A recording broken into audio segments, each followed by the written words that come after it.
মানি না, মানব না, অবৈধ সিদ্ধান্ত মানি না, মানব না। বাগেরহাটে 4টি সংসদীয় আসন বহাল রাখার দাবিতে জেলা জুড়ে চলছে হরতাল ও অবরোধ কর্মসূচি।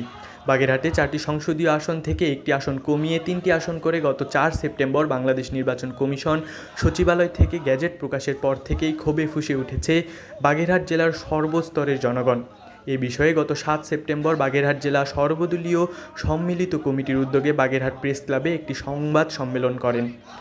সংবাদ সম্মেলনে ঘোষণা করা হয় হরতাল, অবরোধ ও বিক্ষোভ মিছিলের মতো কর্মসূচি। তারই ধারাবাহিকতায় আজ 8 সেপ্টেম্বর সোমবার সকাল সন্ধ্যা হরতাল পালন করেছেন বাগেরহাটের সর্বস্তরের জনগণ। এ সময় হরতাল পালনকারীরা বাগেরহাটি জেলা নির্বাচন অফিসের প্রধান ফটকে ও জেলা প্রশাসকের কার্যালয়ে তালা ঝুলিয়ে দেয় এবং বিক্ষোভ মিছিল করে। এ সময় বাগেরহাট জেলা প্রশাসক আহমেদ কামরুল হাসান নিজ কার্যালয়ে আসলে হরতাল সমর্থনকারী ও বিক্ষুব্ধ জনতার বিক্ষোভের মুখে অফিসে ঢুকতে না পেরে অন্যত্র অবস্থান করেন। এ সময় বিক্ষোভকারীরা বাগেরহাটের 4টি আসন বহাল রাখার দাবিতে সড়কপথ অবরোধ ও হরতাল পালনের লক্ষ্যে বাগেরহাট ঢাকা খুলনা মহাসড়কে অবস্থান নেন। এ সময় বাগেরহাটের সাথে অন্যান্য সকল জেলার যোগাযোগ বিচ্ছিন্ন হয়ে যায়। বন্ধ হয়ে যায় খুলনা, ঢাকা, মোংলা, বাগেরহাট, বরিশাল সহ আশেপাশের কয়েকটি জেলার যান চলাচল। বিপাকে পড়েছে দূরপাল্লার যাত্রীরা। বাগেরহাট জেলার বিভিন্ন এলাকা ঘুরে দেখা গেছে স্কুল কলেজ সহ বন্ধ রয়েছে ব্যবসা প্রতিষ্ঠান।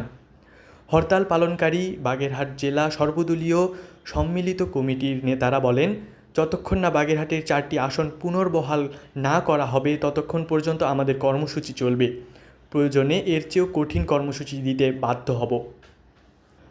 খুলনা মাওয়া মহাসড়কের নোয়াপাড়া, কাটাখালী, মোল্লাহাট সেতু, বাগেরহাট পিরোজপুর মহাসড়কের সাইনবোর্ড বাজার, খুলনা মোংলা মহাসড়কের ফয়লা, মোংলা বাস স্ট্যান্ড সহ জেলার অন্তত 10টি স্থানে সড়কের উপর গাছের গুঁড়ি ও বেঞ্চ রেখে রাস্তা অবরোধ করে রেখেছেন সর্বদলীয় সম্মিলিত কমিটির নেতাকর্মীরা।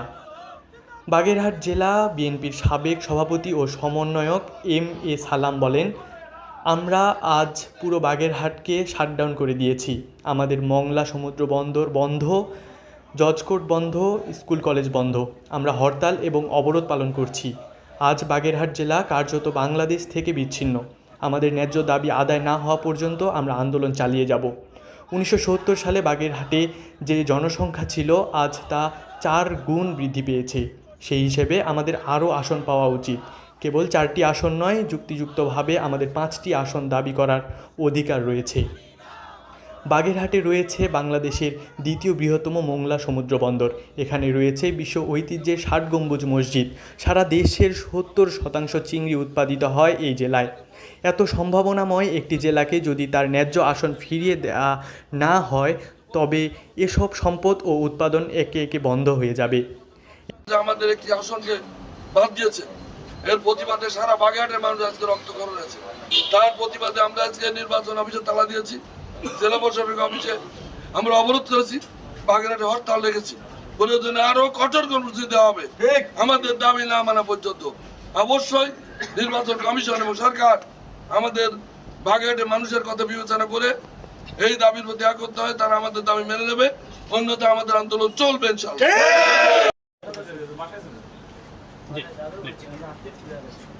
আজকে আমরা সর্বদলীয় সম্মিলিত কমিটির যে হরতাল, আমরা প্রথম তার অংশ হিসাবে আমরা সরকারি অফিসে ডিসি সাহেবের অফিসে এসেছি, নির্বাচন অফিসে আমরা গিয়েছিলাম, জেলা নির্বাচন অফিসে আমরা তালা মেরেছি এবং ডিসি সাহেবকে আমরা অফিস করতে দেব না, আমরা এখানে তালাবদ্ধ করে রাখবো।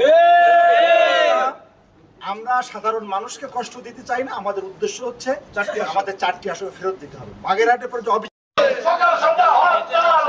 এরপরও নির্বাচন কমিশন তাদের সিদ্ধান্ত থেকে ফিরে আসেনি, যার কারণে আমরা আজকে সর্বত্র অবরোধ ও হরতালের ডাক দিয়েছি। এতে জেলার সর্বস্তরের জনগণ আমাদের দাবির সপক্ষে অবস্থান নিয়ে হরতাল ও অবরোধ সফলভাবে পালন করছেন। মোহাম্মদ মিজানুর রহমান সাগরের তথ্য ও চিত্রে তাসবিহ আল ওয়াসি, চ্যানেল 21, বাগেরহাট।